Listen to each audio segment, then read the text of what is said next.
All right, boys and girls. So we are back to reading this. Boys and girls, I'm not going to be able to finish reading all the way to page 29, and I'll let you guys finish that. But I will read with you, and I will also, more importantly, I want you to look that I have circled some words and then went through and looked for the context clues. So before I start reading with you, and here's a gramophone. And even though I read through all of this, I still didn't understand. So I had to go on to page 26. When I got to page 26 in paragraph 9, then there was some context clues. So boys and girls, context clues not necessarily right before or after the word. Sometimes I have to keep reading to find the context clues.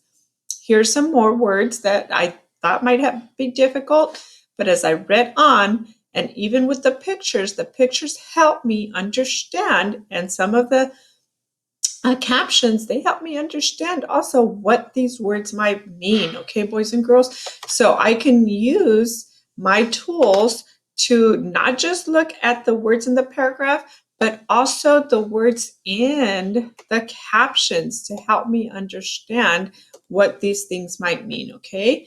And if I go to page 28 and 29, I didn't do this one because I want you guys to do it on your own. You guys look for the words you don't understand and look for the context clues, okay?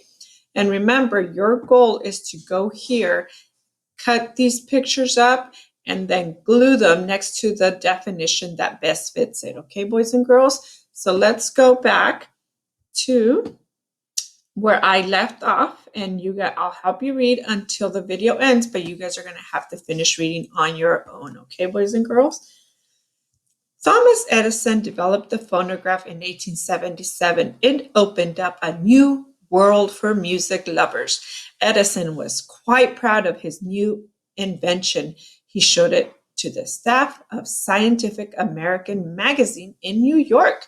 The December issue read, Mr. Thomas Edison recently came into his office, placed the little machine on our desk, turned a crank, and the machine inquired us as to our health, asked how we liked the phonograph, informed us that it was very well, and bid us a cordial good night.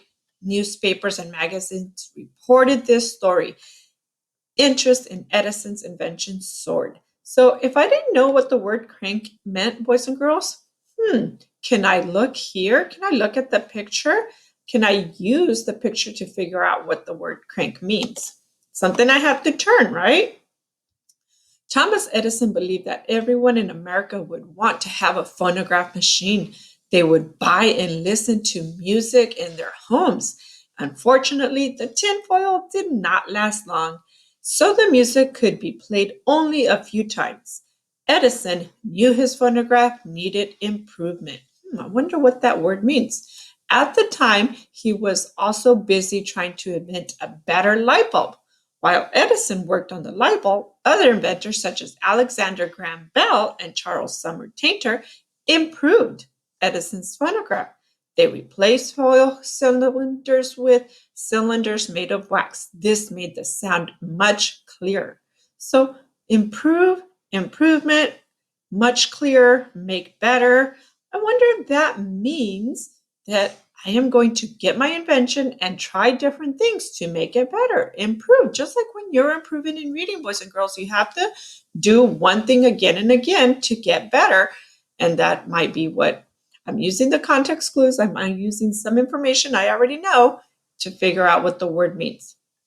Once Edison finished his work on the light bulb, he got back to improving the phonograph. First, he switched to wax cylinders. He used a thicker, harder wax. This made it possible to play the cylinder over 100 times. Then Edison figured out a way to produce a lot of cylinders at one time. He developed a mold from the master cylinder. Then he used the one mold to produce more than 100 cylinders every day. Many records of the same music could now be sold.